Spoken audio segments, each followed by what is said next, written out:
Welcome to Whitewash Wood Day. Today we're jumping into a project to turn this old headboard into something of beauty. This is actually from a farm in South Georgia. It's over 70 years old, made of solid wood. Pro tip for you that you want to make sure that you have a solid wood product. If not, you're going to have to lightly sand any veneered product to make sure that whitewash will work for you. The history of whitewash is that it was used in barns in the mid-20th century across America to protect against animals. They used rough wood in those barns and would cover it with a half paint, half water mixture for sanitary reasons to protect dust, or a lime solution.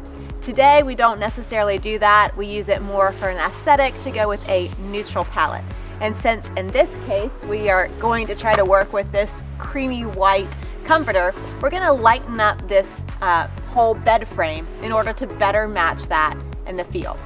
So you do need a solid wood bed frame and a number of materials you probably already have lying around the house. We are using a sander that is not a professional grade, just a cheapy one you can get anywhere. I also recommend that you pick up an assorted pack of sandpaper. The 60 is going to be your really coarse paper for these kind of machines. Your 220 is going to be your fine. So we can use the coarser on more flat surfaces. And when we get to some of those nitty gritty little areas, that fine will be able to get in there. Or you can use one of these sanding blocks. Once we finish step one, which is sanding down our product, we're going to move into the whitewashing phase. You'll need any kind of a material that can hold it. This is just a disposable plastic container. I like these simply because they're easy to hold. They've got these little magnetic things where you can hold any old ratty paintbrush that you have lying around. We have chosen a thicker paintbrush just because it's going to be easier, but whatever you have, you use. When it came to the paint, we are using a Sherwin-Williams product. It is a snowbound, just simply because it goes well with this. If we don't like how it looks, we want to darken it a little bit. We also have heron plume. So to save a little bit of money, we went ahead and just purchased these samples. They're much less expensive, but it'll be plenty for a project of this size.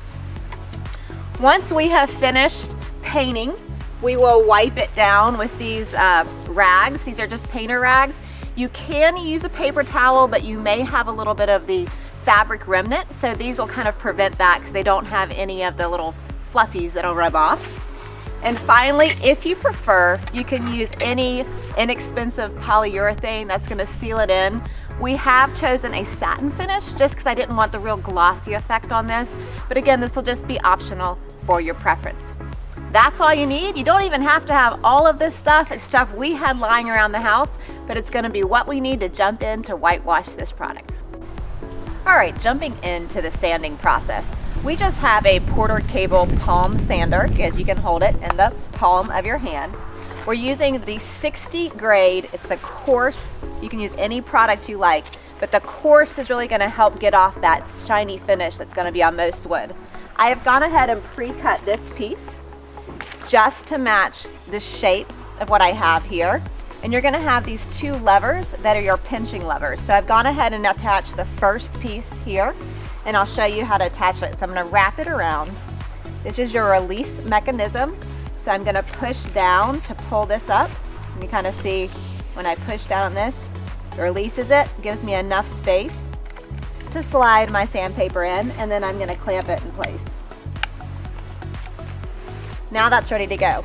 Now the beauty of this particular sander is it's going to catch a lot of the sand and grit that's flying around, so it needs some air holes. I've taken off an existing piece to kind of show you, but this will literally just pop those air holes to allow the air to flow through the machine and the leftovers to collect here. So I'm just going to pop this on. It just snaps into place.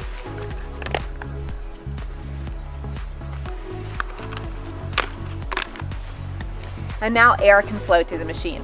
These are my on and off buttons, and away we go. So we're just going to apply this lightly to the flat surface and see what effect we get. Don't put a lot of pressure yet because you're just getting the feel of it. Okay, here we go. I am going to use a little bit of protective eyewear. Anything will work. Here's my on-off button, and I'm gonna do a motion back and forth. This is not a circular sander, this is a palm sander, so that's why I'm choosing this motion.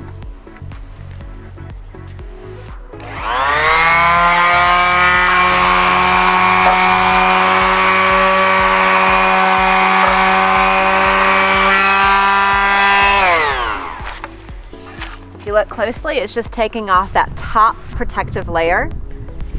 I can also use a sanding block for any of these areas. It's gonna do the exact same thing, or the coarse 60 grit, and that'll help me really kind of get in these nooks and crannies. Combination of these three or any of these and you'll be in business. This is a great project to do with a friend or a young one in your life, so we're gonna let her give it a try. Some eye protection for you. All right, you're gonna push your on-off button and go back and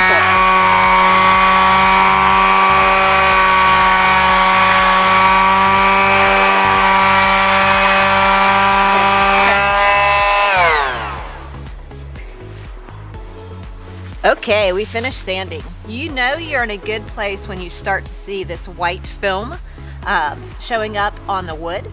Then you're just gonna wanna take a light rag that's a little bit damp. You can see it starting to come off here. And I'm literally gonna wipe off, see if you can see that area, any excess, and then you'll let it dry and you're ready to whitewash. Okay, our wood is ready, and now it's time to make our whitewash mixture. We are using 2 cups of water and 2 cups of that snowbound paint. This is just a mixer.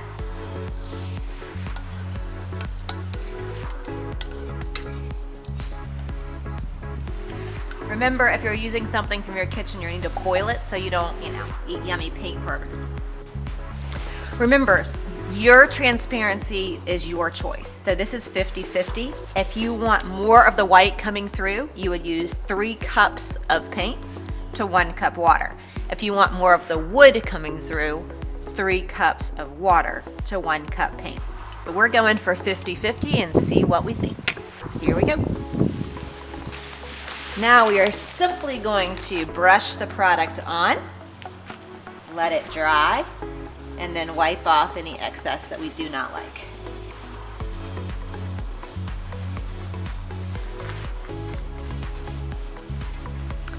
So here are the results after about 10 minutes drying time. You can see they're substantially lighter. I've got 3 of the pieces showing here.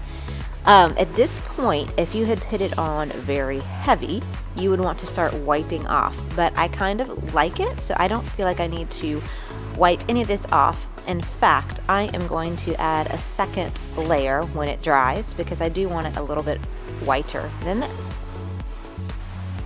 Here is the product after 2 coats. For the second coat, I did add 1 additional cup to the mixture. So it ended up being 3 coats paint to 2 cups water. It was less runny and really liking that effect. Gonna let this dry and decide if we want to do 1 more or not.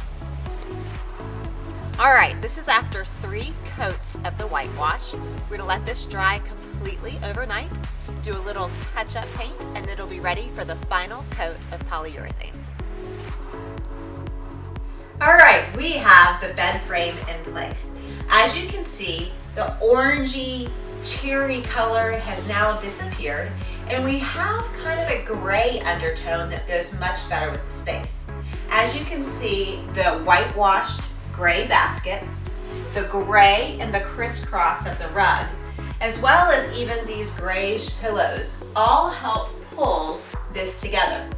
Because the profile or height of an antique bed is often lower, we're doing a few tricks here.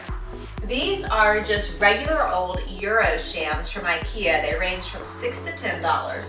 But when we want to give the illusion of a taller headboard, we can use 3 of these.